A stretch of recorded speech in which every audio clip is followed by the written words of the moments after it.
जहां एक तरफ विधानसभा चुनावों को लेकर सियासी घमासान चल रहा है, वहीं दूसरी ओर बीजेपी के पार्टी अध्यक्ष को लेकर भी खूब चर्चा चल रही है। इसको लेकर सत्ताधारी पार्टी में मंथन जारी है। बताया जा रहा है कि दिल्ली चुनाव के तुरंत बाद ही बीजेपी अपने राष्ट्रीय अध्यक्ष के नाम का ऐलान करेगी।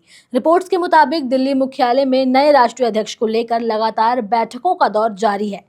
इन बैठकों में पीएम मोदी, गृह मंत्री अमित शाह और रक्षा मंत्री राजनाथ सिंह जैसे कई दिग्गज नेता नजर रखे हुए हैं। रिपोर्ट्स में यह दावा किया जा रहा है कि पार्टी अध्यक्ष का चुनाव 10 फरवरी के बीच होने के आसार हैं। भारतीय जनता पार्टी के संविधान के मुताबिक कम से कम 50% राज्यों में संगठन का चुनाव होने के बाद ही राष्ट्रीय अध्यक्ष का चुनाव किया जा सकता है। पार्टी के संविधान के मुताबिक बीजेपी के राष्ट्रीय अध्यक्ष बनने के लिए 15 साल तक पार्टी की सदस्यता होनी जरूरी होती है। साल 2010 से साल 2013 तक नितिन गडकरी बीजेपी के राष्ट्रीय अध्यक्ष रहे थे। वहीं राजनाथ सिंह 2005 से 2009 तक और फिर 2013 से 14 तक बीजेपी राष्ट्रीय अध्यक्ष रहे थे।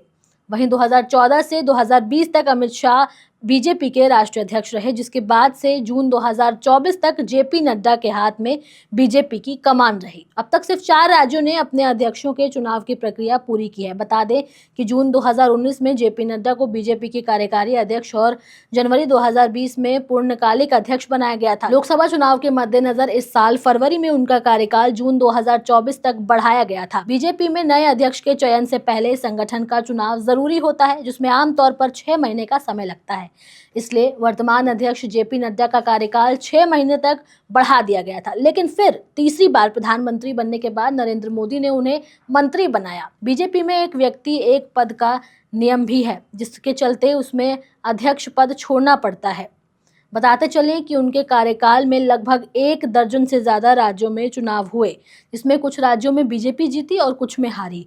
इस बीच कुछ नाम सामने आए। पार्टी के सूत्रों के मुताबिक इन नामों में से एक नाम बीजेपी के नए अध्यक्ष की जिम्मेदारी संभाल सकता है। ये नाम है शिवराज सिंह चौहान, डॉक्टर सरोज पांडे और देवेंद्र फडणवीस।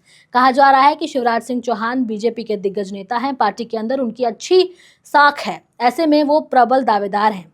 जबकि देवेंद्र फडणवीस बीजेपी के युवा चेहरे हैं। महाराष्ट्र जीत के बाद बीजेपी फडणवीस को भी राष्ट्रीय अध्यक्ष की जिम्मेदारी सौंपने को लेकर के मंथन कर सकती है। फडणवीस को पीएम और अमित शाह का भी करीबी माना जाता है। इसके अलावा बीजेपी कद्दावर महिला नेता डॉक्टर सरोज पांडे को भी अध्यक्ष पद पर बैठा सकती है। बीजेपी के अध्यक्ष की रेस में मनोहर लाल खट्टर, शिवराज सिंह चौहान और पार्टी के महासचिव विनोद तावड़े हैं। इसके अलावा रक्षा मंत्री राजनाथ सिंह का भी नाम इसमें शामिल किया गया है। वहीं विनोद तावड़े और केंद्रीय मंत्री धर्मेंद्र प्रधान के साथ भूपेंद्र यादव में किसी एक की संभावना तेज है। बीजेपी अध्यक्ष का नाम तय करने के लिए पीएम मोदी, अमित शाह और आरएसएस के नेताओं के बीच बैठक के बाद ये 3 नाम सामने आए हैं। शिवराज सिंह चौहान, देवेंद्र फडणवीस और डॉक्टर सरोज पांडे में से ही कोई अध्यक्ष बन जाएगा। हालांकि बीजेपी की तरफ से अभी तक इन नामों को लेकर कोई भी आधिकारिक घोषणा नहीं हुई है। इन सभी संभावनाओं के अलावा भी ध्यान देने वाली बात यह है कि बीजेपी अक्सर ऐसे पदों पर चौंकाने वाले नाम पेश करती है। ऐसे में बीजेपी की कमान किसके हाथ में होगी, अभी ये कहना मुश्किल है। साथ ही अगर कोई नया नाम सामने आ जाए तो ज्यादा बड़ी बात नहीं होगी। बहरहाल खबर में इतना ही। आप खबर कैसी लगी आप हमें कमेंट सेक्शन में जरूर बताएं। हमारे चैनल द हिंदी टॉप को सब्सक्राइब करें। हमें एक्स यानी ट्विटर, फेसबुक और इंस्टाग्राम पर भी फॉलो करें।